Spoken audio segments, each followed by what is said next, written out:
Assalamualaikum warahmatullahi wabarakatuh. Bertemu kembali dalam pelajaran bahasa Indonesia. Kali ini kita akan membahas tentang unsur intrinsik dalam cerita. Baiklah, sebelum kita mulai, marilah kita membaca doa bersama. Bismillahirrahmanirrahim. Unsur intrinsik adalah unsur pembangun dari dalam cerita. Terdiri dari tema, tokoh atau penokohan, alur cerita, latar, sudut pandang, dan amanah. Marilah kita kupas satu persatu dari komponen-komponen unsur intrinsik. Yang pertama adalah tema. Tema merupakan ide dasar cerita yang melatar belakangi keseluruhan isi cerita. Tema memiliki sifat umum. Oleh karena itu, tema banyak diambil dari lingkungan sekitar, seperti kisah pribadi seseorang, sejarah, dan lain-lain.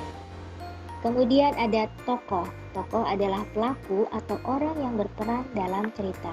Biasanya tokoh ini dibedakan menjadi dua, yaitu tokoh utama dan tokoh pembantu.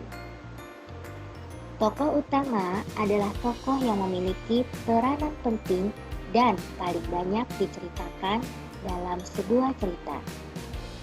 Sedangkan tokoh pembantu adalah tokoh yang memiliki peranan untuk menunjang tokoh utama.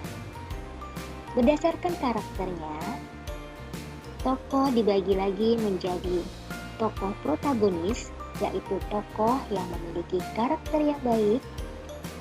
Kemudian tokoh antagonis, tokoh yang memiliki karakter yang buruk, dan tokoh tritagonis atau tokoh yang memiliki karakter netral. Setelah itu, kita akan membahas tentang alur atau plot dalam sebuah cerita. Alur adalah rangkaian peristiwa yang terjadi dalam cerita. Di sini ada alur maju. Tahapan alur maju yaitu ada pengenalan, biasanya mengenalkan tokoh-tokohnya, sifat-sifatnya, kemudian ada kemunculan konflik.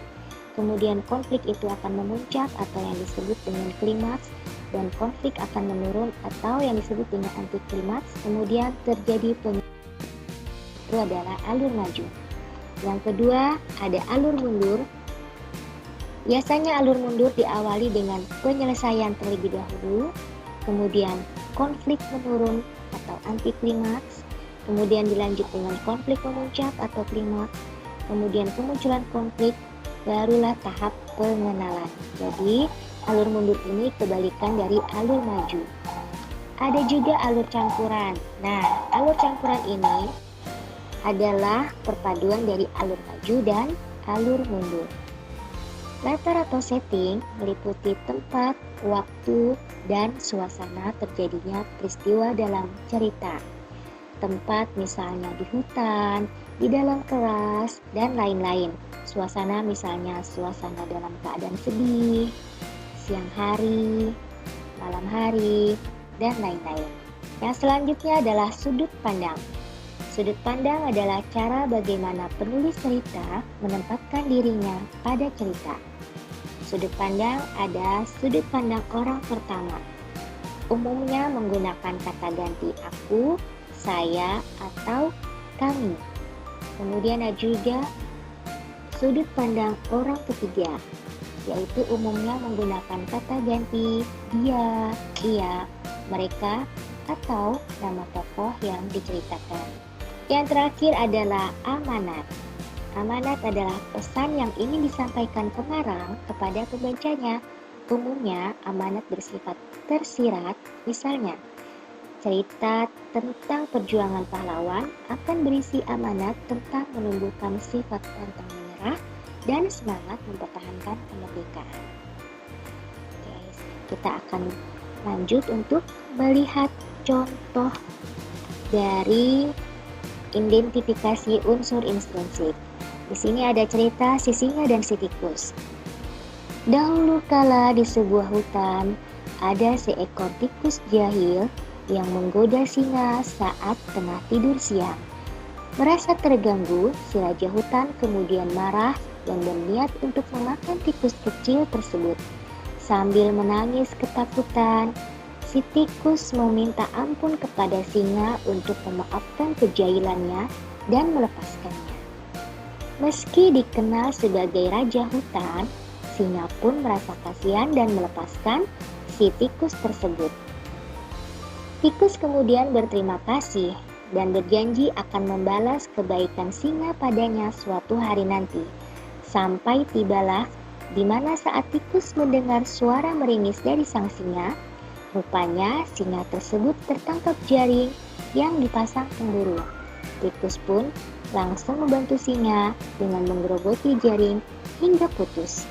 Beruntung keduanya bisa kabur dan menyelamatkan diri. Oke, dari sini kita akan membahas tentang tokoh dahulu. Tokoh di sini sudah tersurat di dalam judulnya, yaitu tokoh utama ya, ini dua-duanya, si singa dan si tikus.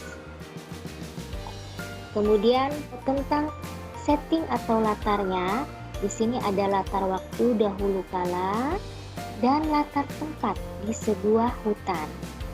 Ada juga latar waktunya lagi, yaitu pada siang hari.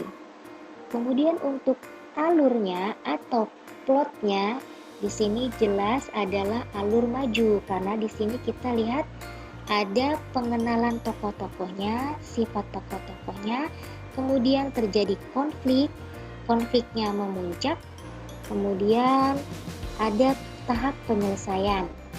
Setelah itu, dari keseluruhan temanya, kita bisa melihat bahwa temanya adalah tentang balas budi. Dan amanatnya adalah, kita lihat di bagian akhirnya, amanatnya adalah seseorang yang harus saling tolong-menolong antar sesama tanpa mengenal perbedaan. Dan kita harus membalas budi kepada orang yang telah menolong kita. Bagaimana dengan watak tokohnya? Watak tokohnya tentu saja adalah protagonis atau tokoh baik. Di sini sudah dituliskan temanya tentang balas budi. Tokoh utama singa dan tikus, karakter tokohnya protagonis, alurnya maju, latar waktunya dahulu kala, dan latar tempat adalah hutan. Sudut pandangnya, sudut pandang orang ketiga karena memakai nama tokoh dari cerita. Kemudian amanatnya, membalas kebaikan orang lain dengan tulus dan saling menolong sesama tanpa memandang perbedaan. Sampai di sini, Nisa harap kalian paham. Silahkan lanjutkan dengan latihan. Terima kasih atas segala perhatian. Wassalamualaikum warahmatullahi wabarakatuh.